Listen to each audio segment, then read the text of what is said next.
Are you looking for licensing and placement opportunities? How is multimedia changing and how does that impact your outlook as an artist? That's what we're going to be looking at in this episode of the New Music Industry Podcast.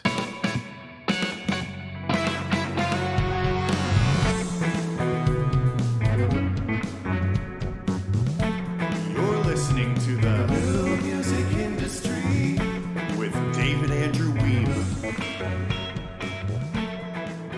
All right, so today I'm passing the mic with head of music at Artlist, Ori Winokur. How are you today, Ori? Good, nice to be here. Thank you for having me. Yeah, thanks for joining us today. So Artlist is a music library where media creators can go to find royalty-free music and sound effects for their video content. What's something we should know about Artlist and what makes it unique? Wow, actually, there's a lot. Actually, first of all, today it's not just music, it's music and footage and like you said, sound effects, and we're growing our content divisions and basically providing more and more content for content creators. Of course, today and in general, we'll focus about music. Music was the first catalog that Artlist launched and the main, I guess, core of the business and also the biggest part of the operation at the moment in many ways. I think what you can say about Artlist, what makes it stand out, and Artlist, it's important to say, was like almost like a fairy tale story. It was profitable on the second week after its release because it really, I think, hit the spot. Even before a lot of development happened, it was just a very good product at the right time. And if you kind of want to break it down, I think to the three main pillars, it's first a revolutionary model for music licensing. It was the first platform in the world to offer sync licensing for video under a subscription and not but under any kind of direct licensing agreements. In many ways, very similar to what Apple Music and Spotify did with music streaming, which is basically a license to listen under a subscription. So Artlist did a very similar model, but with video sync, and the license is global. It's for any kind of video, very simple. The end user pays once and doesn't have to deal with anything beyond that, which is for modern content creators was a big pain. I think, handling each and every song that they use, all the licensing part of it was, I guess, a nightmare for these people. So that's one main pillar. The second is really the quality of music, because Artlist is built and all the music is sourced from independent musicians, active musicians worldwide.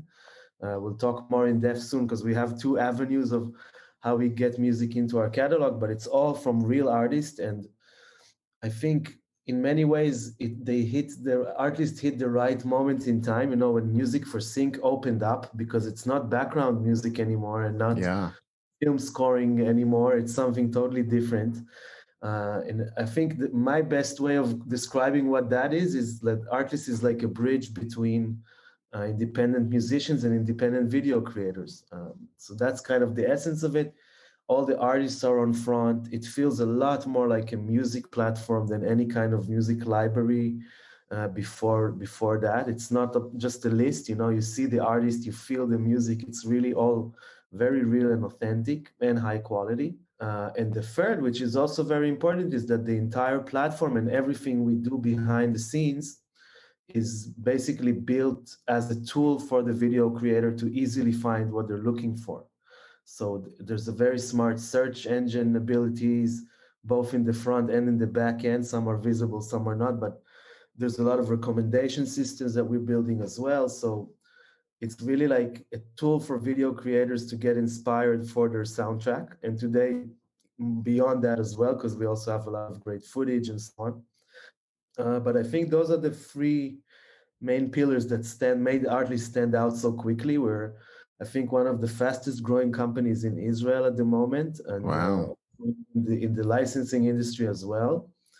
Like I said, I think it's a good opportunity to say that we really are expanding. And in the past year, we bought two companies. One is Motion Array, which is a marketplace for video creators. And the second is FX Home, which is a UK-based video editing software company. So you can imagine that we're developing and building a lot of things for the future of content creators. So it's becoming an empire. That's quite compelling. And it sounds like there's a lot of new, exciting developments as well. I'm hearing in that. I jotted down a few things. This might not even be up to date, but 820,000 unique digital assets, AI powered recommendation feature, advanced search capabilities, like you mentioned. Those are really some of the standout things that I heard about Artlist. Yeah, absolutely. And also we work in music, we work with over 1,000 artists worldwide. And we're also, I think, I cannot really provide the exact numbers, unfortunately, but we are paying out, I think, one of the best paying out platforms for artists in the world today, which is something we're very, very proud about. We just finished our yearly royalty cycle, and it's astounding to see. I mean, our artists are so happy about this opportunity, and it's for us, it's why we're doing this whole thing. So that's also great to point out. And obviously, I have some questions connected to that. But first, I hear the stock music game is shifting fast. What is something you can tell us about where things are going now? It's a great question. I think, there was, I guess, in the past 5 to 7 years, a big shift that now I think people are really starting to realize or kind of, becomes part of the music industry in many ways. I remember when I started off with Artlist 3 years ago, and I was talking to people, even just in the local scene or in the music business in general, they kind of didn't understand what I'm talking about, how the future of micros licensing is going to become so important. And if you look what's happening in the past very few years, maybe just 3 years, you see how platforms like TikTok and YouTube, which are basically UGC video platforms, have more impact on the music industry than, I guess, even more than radio today. You can Right. almost, yeah, I think you can say that for sure. If you look at I think out of the 10 songs nominated for Grammys this year, 7 of those were driven to become hits through TikTok. So, what's the biggest influence on music industry? It's the video industry. And in many ways, also vice versa, by the way. And I think, the way I looked at it recently, I remember that when I was a kid, there was this term that was always used, multimedia. It was like the new age of art is multimedia. And I think it's really happening, that media is really connecting culturally and business-wise, or like the actual ecosystem is connecting. And we see with Artlist is that we see amazing organic traffic going through songs that we license on a subscription base, so they get used on many, many videos, UGC generated videos. So people just use it for videos that get uploaded. It's like another distribution arm for the music, because these people have a lot of following. And that following, if they like what they hear in the background, they Shazam it and they reach the artist profile on Spotify, Apple Music, or whatever streaming service they use. So it's like we call it the magic circle or the Artlist effect internally in the company, which is where we just see amazing organic traffic driving naturally between the video and the audio digital domains. So I think that's in many ways that's what you see. And looking again, I think 2 years ago, when I was talking about it, people thought I'm nuts, but now it's kind of out there already. But if you're looking at VR, metaverse, augmented, all that stuff, you see that it's going to be even more, because it's really going to be more altogether multimedia experience for the customer, and the same probably with the consumption and how to drive success of different parts of that experience, which music would be part of, I guess, or I'm sure will be. So it's all coming together and connected in both the artistic side of things and the more, business or monetization side of things. And another channel that came to mind for me was NFTs. Everybody's talking about NFTs right now, and we'll see where that goes, right? If I was a betting man, I would say that video still has more long-term potential, and NFTs have absolutely can develop into more. But I have a feeling that, yeah, exactly what you said, that multimedia is so strong right now. That would be the Now place to. now it's coming to creation and into reality. That's how art is going to be consumed as a multimedia experience, Yeah. a singular media experience. And yeah, I think it's been building up for maybe over a decade now, and now it's really going to become the standard of what we consume and and how we consume it. So Yeah, I really believe that. And, artists listening to this might be interested in submitting their music to your library. Can anyone join, or are you looking for a specific type of artist? Because you mentioned high quality music, right? So you're probably vetting it. Yeah, that's kind of, I guess maybe we should have started off with that, but we're very highly curated and it's part of, I guess, our secret. And I mean, when I said we have very high quality, of course, it comes from a lot of curation on our end as well. Yes. Basically, and this is also important to explain, we have two avenues of music entering the artist catalog. One is what I established when I joined the company 3 years ago, which became to be Artlist Original, which is our original arm of producing music.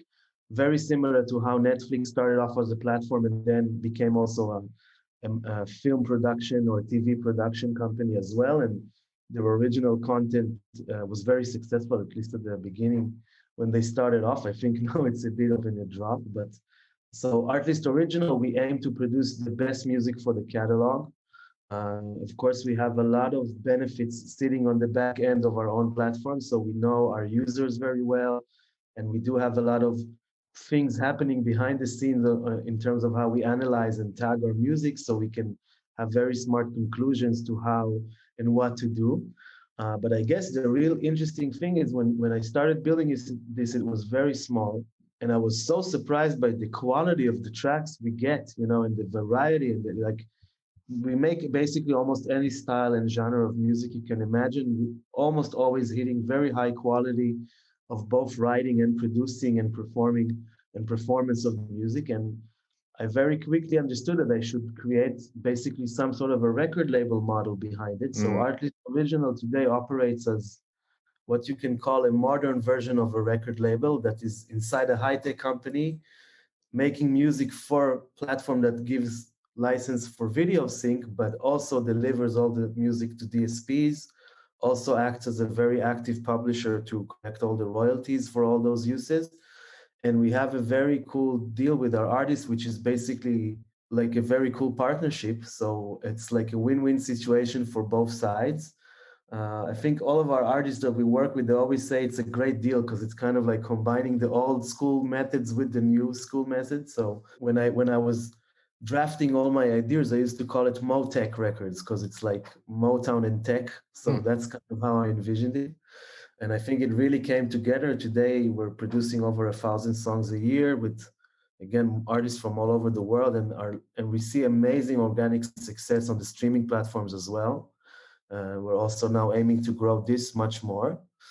And aside from this model with Artlist Original, where we are very picky with everything, but there we choose every artist we work with, and we work with briefs and we have a full artistic process happening there together with the artists. We also accept submissions from what we call external submissions from artists, which is basically open on our website. You can just click on the menu and find that page. It's called Become an Artist, and just submit your music. And again, we're very, very highly curated there. I think we accept about 1% of submissions. And there we pay royalties per use, which is similar to the streaming model, but with much higher rates. Yeah, I can say hundreds of times higher. Because we're very picky, we have 21,000 songs to date on air. So it's like 5 years, 21,000 songs. On Spotify or on streaming platforms today, I think over 60,000 songs a day. So, make the comparison. It's very highly curated, and we make sure every song on the catalog is being used and noticed, and it's there for a reason. It's not just there.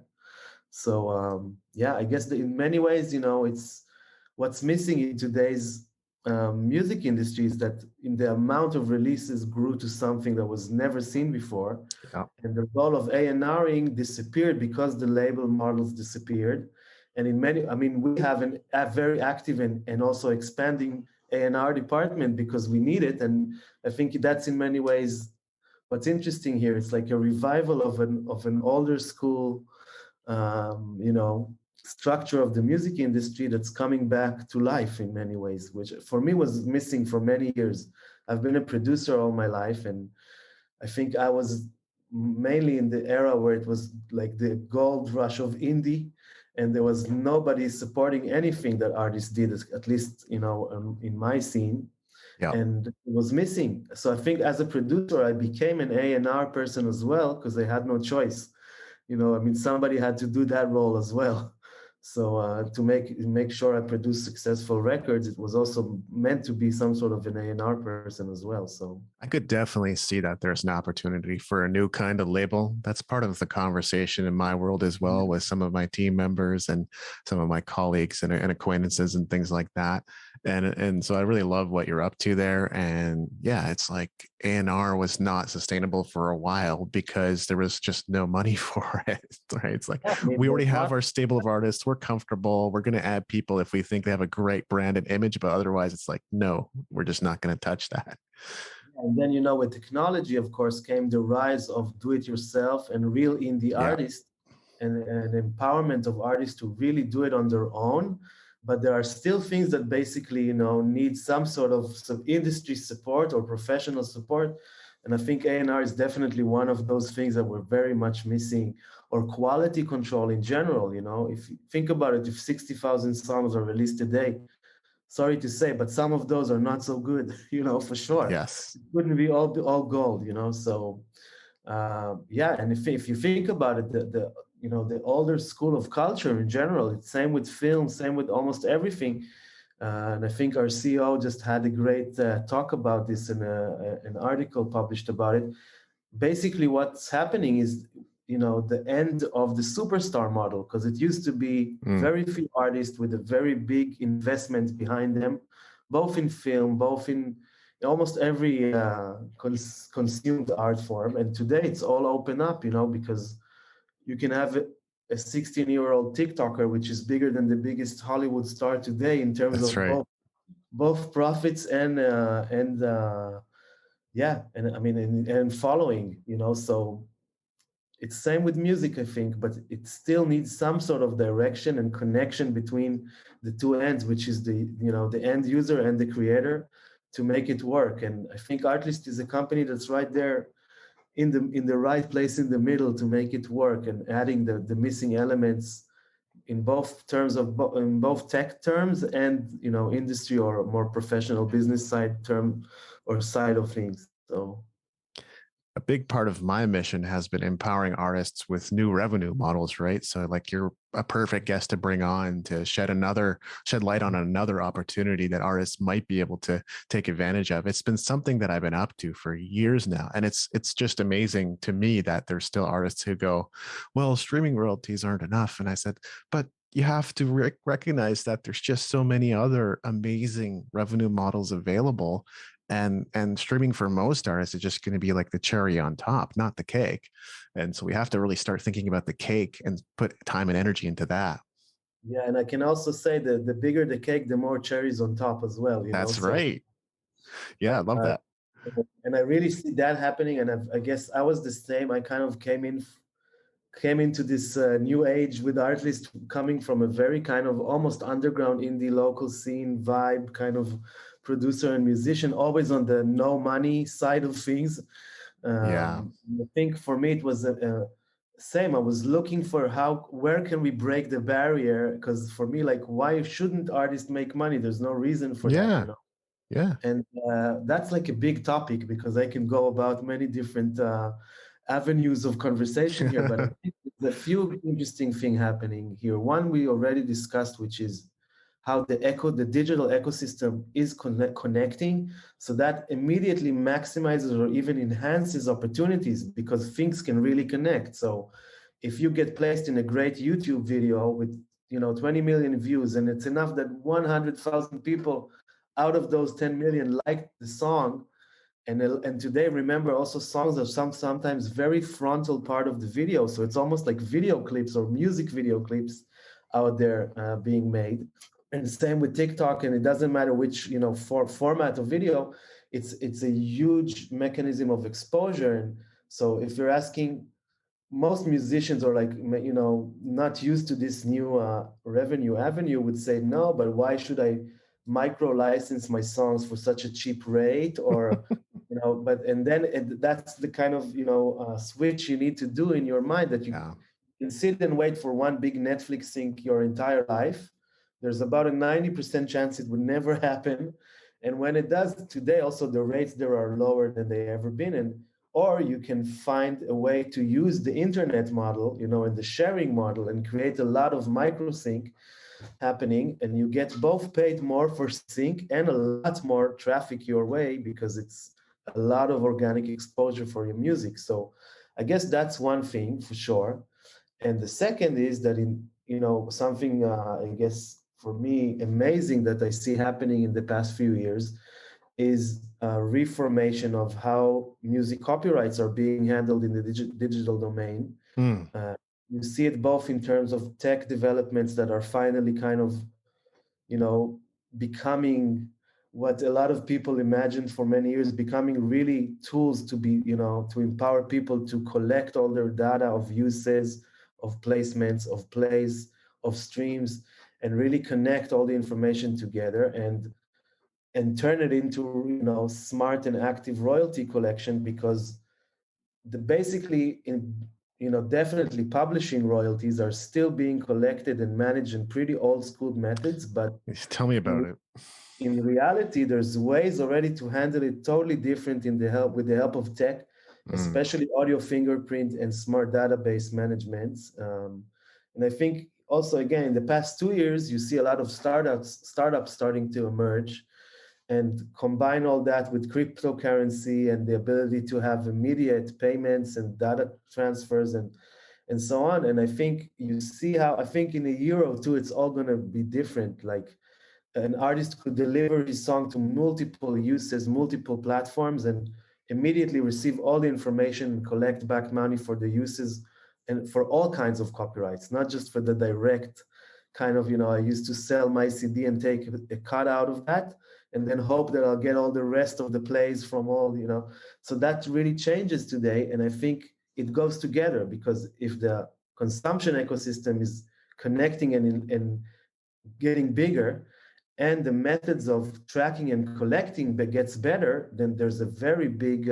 opening there, for a change in how it works and how much money could be generated, mainly how much money can be collected back to the artist, because that's the main missing link. It's all being collected. Question where it goes. We had the founder of Toongo. I was just looking up his name because I was totally blanking on it. John Cole of Toongo on the podcast talking about some of this stuff that, their music distribution platform isn't just about distribution anymore. They handle NFTs, they handle sync licensing and placements because they've built a curation and network. They handle promotion. And that's like the missing piece. I still talk to musicians who are super frustrated over, I don't know which distribution service to use because they all don't really do much for me. Like there's not much customer support, there's not much hands-on. But we're going to be coming into an age where so much of it is automated and it can be spread far more quickly across more platforms. But you know what I also think, because you said it this way, and it's interesting that it's not going to become less do-it-yourself. It's going to become even more do-it-yourself. That's right. Much smarter tools. So I think the new age of artists, I think my people, like kind of my generation, we're right in the middle of it. So we saw how it used to be. I used to print CDs, duplicate CDs and write the titles on my own and send those demos out through mail and stuff. So that's like the total old school way. And I also was lucky enough to see a big change in the music world. And I think, new artists coming, rising up today and up and coming today are going to have so much more power in their hands because of all this great tech. And again, it's even more than tech, because now you see legislation happening in the US and Europe that, also changes a lot of things. The US copyright law was the first time it was renewed 5 years ago, I believe, was the last time it was renewed. Before that was in the age of actual just music notation. There wasn't even vinyls when the first bill was made, so there is major change, are major changes happening, and it's now only coming into reality, like slowly becoming part of a new reality of music monetization and copyright collection. So I definitely think it's going to change. And NFTs that you mentioned, it's funny because NFTs I think it's a lot of hype, because it's a lot of hype. It's something that was is there for a long time, and it's basically just all about authentication of data, and information at the end of the day.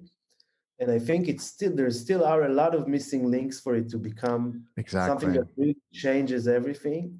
Um, I have a feeling, going into VR and metaverse kind of experiences where you can have a much, much like a closed circuit environment. That's where NFTs could become very, very important because it could track and split shares with like 100% authentication if it's a secure and closed environment, digital environment, I mean, of course. And I think that's what's going to happen with Web3. Reading a little bit about it is that security is going to work differently in the next level of internet, which everybody are starting to talk about. And it's not going to be all open like it is today in the same manner. So once that happens, NFT would become very instrumental in helping maintaining copyrights and information and Yes. matching that with, of course, musical assets or any kind of asset, basically. So. It's something with immense potential. And like a lot of other things that are going on in the world right now, the political healthcare climate is so volatile that you don't know when you're going to be locked down again and not able to play gigs. And you don't know when the government doesn't like decentralized currency. They want to create their own. That's where things are headed, unless we make some big changes in the world and make pushes for the things that really matter to us.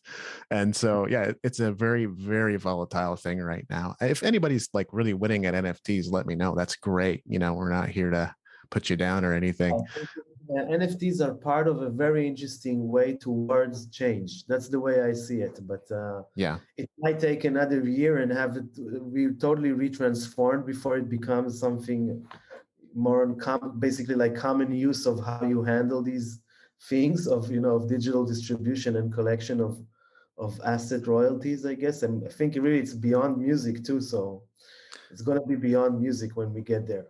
yeah. I mean, the blockchain's going to make it faster. Period. Sure, but it's still not in a consumption level where it can just work for everything and anybody, and it's also Yeah. still not really secure because it's still digital files you can always copy. So at the end of the day, it's not really secured. The NFT is like a nice attachment that goes along with something that is still very vulnerable and still very open for piracy. I don't know if you saw it, but I think like a month ago, somebody opened up a Pirate Bay NFT for NFTs. And he Interesting. basically proved how cracked it is because he uploaded tons of NFTs that were sold for like millions. That just replicated those and offered them for free on Pirate Bay. So that there you go. It's still not a game changer. And if you look at music streaming, it took about 15 years, if I'm not mistaken, between the day Napster broke the old school record consumption world, so everybody stopped buying records and starting listening online. It took 15 years for it to become a business model of subscription for streaming. And if you look at what happened to the revenue between 15 years and when it started, basically broke the record industry but almost to dust. So, when people say now we're making a little bit of money from streaming, you should basically also be thankful because before streaming, there was nothing no revenue to be collected from recorded music for many years. Yeah. In many ways, when people stopped buying records. So it's similar. It's gonna at some point, more tech and more developments are going to happen that it's going to become part of the normal way of how music is consumed, and then NFTs or the technology of blockchain copyrights or contracts would become a very important part of it for sure.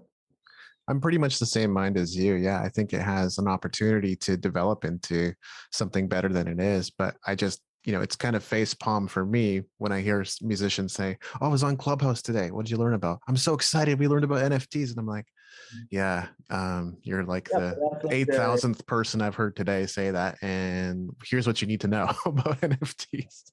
Yeah, it's like the current hype, but I think it's good because it's also, at the end of the day, hypes, what they do is they bring things into the consciousness. Yes. Or I think also like the general consciousness, not just individual.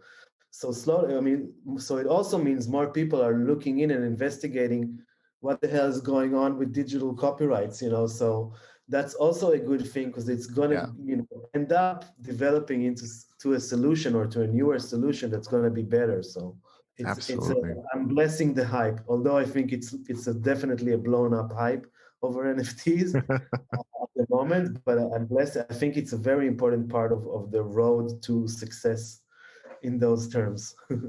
Yeah, I like how you summarize that. One thing I wanted to touch on was Artlist Original, and it's something you kind of alluded to already, but you have over 2 decades of experience as a music producer. That's kind of a big deal. And you got this large scale production house and full service record label. It sounds like the perfect extension to your music library efforts. What's something you're excited about with your producing efforts right now? With our producing efforts. Yeah. Wow, honestly, I think it's really, I guess the thing I'm proud of the most, I guess, with everything I do at Artlist is that we really managed to build this, what I call it, creative infrastructure. So we built a way to work with very large scale of music production and maintain very high quality. I remember, when I built the plan of how to scale up from something that was almost just local and with people I know to become something global and very, very large scale, I didn't sleep at night because I thought we're going to lose quality. And I'm so surprised and humbled to see the opposite happening. Mm, And it's like we see the quality rising, we see more and more successful song. We just hear better music, coming out of this production house as you described it. And I think for me, that's like the biggest, most exciting things and to see how our artist community with Artlist Original is so happy doing this. It's like in many ways they feel like they won the lottery working with us, which is for me, that's what I wake up in the morning for, I guess, and do mm. everything around that to keep the artist making music, and succeed with their art. For me, that's the main thing that everything revolves around at the end. So Yeah, and I yeah, jotted down some. question.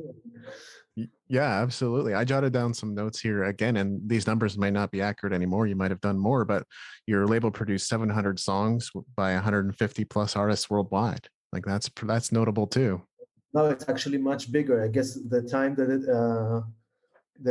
that passed between the time we scheduled this interview. No, today it's the scale is about 1,000 songs a year, and we have 1,000 songs. over 300 artists under our roster today Amazing. for originals only. Yeah, combined with our external roster, it's over 1,000 artists. So it's really like a large scale indie artist network, I guess you can say, and yeah, it's very cool. I'm humbled by your success, and there's much to learn from it for everyone listening. So now we'll get into the speed round of questions. What was the last YouTube video you watched? Oh, wow, that's a good question. Mm-hmm. The answer is going to be weird, but it's actually the last link I watched. Oh, you know what it was? Sincerely, it was Artlist Live Radio because we just renewed it. We just launched a new live stream radio on YouTube. So that's the last link open on my desktop because I checked out the new playlist we launched there. So Awesome. What welcome to was check it out. It's totally open for listening and it's looping great music 24/7. terrific? Yeah, check it out. And what is your daily routine like? Oh, you don't want to hear about that. Is it pretty intense? It's 16-hour very days? intense. First of all, I have three children, Oh, so man. I wake up very early. I take my two boys to school. Most days I travel to the office. I live out of town, and the office is in the central Tel Aviv state, we call it, central city of Israel. So I travel to the office, and my daily, it's hard to say I have a routine because we're in such growth mode at the moment that there's nothing that really, happens twice almost. But I try to split my time between artistic development and management development, and I see it as two sides of the same coin, and we're busy doing so many things. It's hard to describe a routine, to be honest. Mm. It's more like how to do many things at once and make sure everything goes well. Sounds like my life lately. Are Yeah. are there any books that have helped you on your journey? Books, wow, a few. That's a great question. Just off the top of my head, more in the, I guess, music production side of things. I think Mixing with Your Mind is a book I love. Don't know if you know it.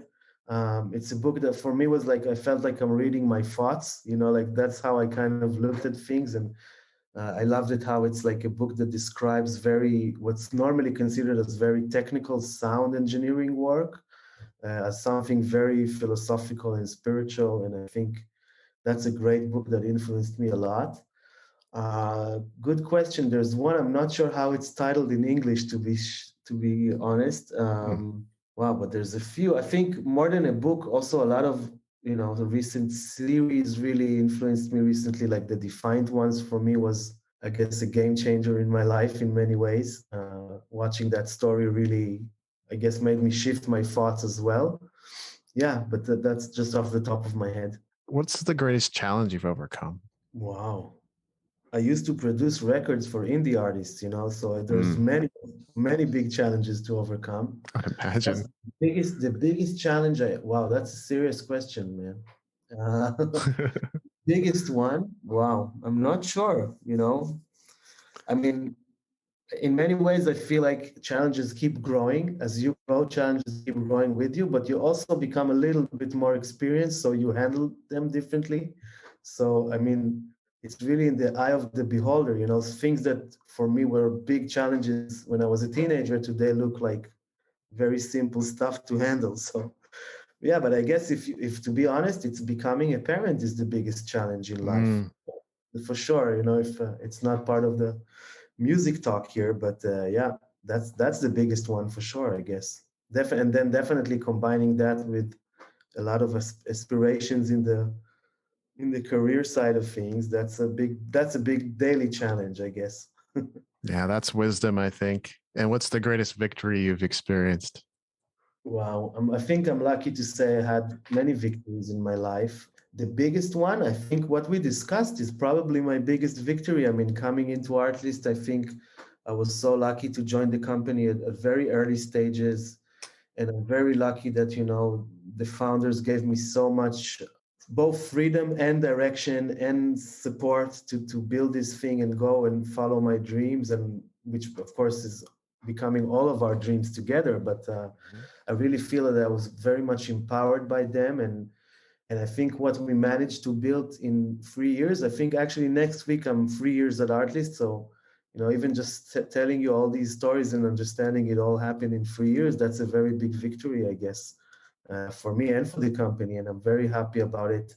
And I think it made me also learn, which something I feel you learn through life in general, is that the more ability you have to connect to other people, the bigger things you can do. And I think for me, Artlist is the biggest human connection as well, or professional connection I ever had. It's like almost 300 employee big company, and again, I used to have collaboration happening all the time, but with much smaller scale, all like indie art operations in different levels, but it was always 10 people tops, you know what I mean? So I could really see how connecting to more and more minds and people and spirits has a way of really what you call synergy becoming, real. That is so good.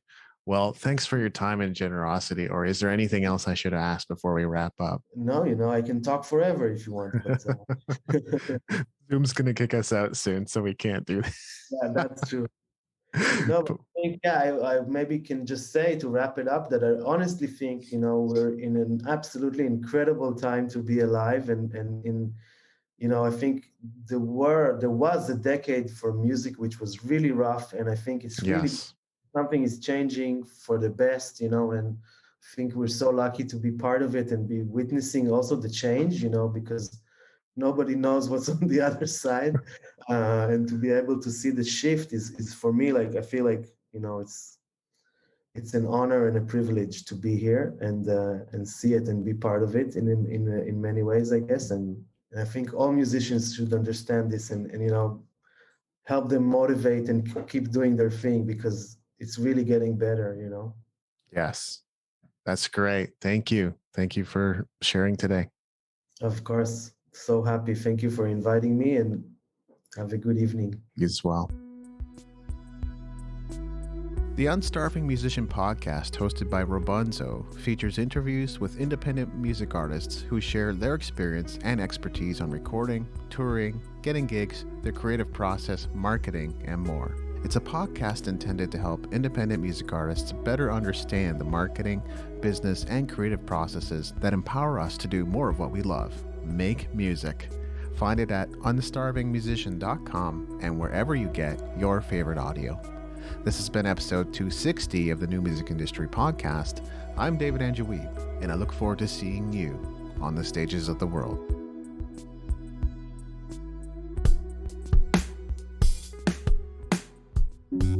Thank you for listening. Music in this episode was brought to you by Brian Young. Wherever you're listening to this right now, please consider leaving a 5-star review and comment to help us get the word out about the podcast.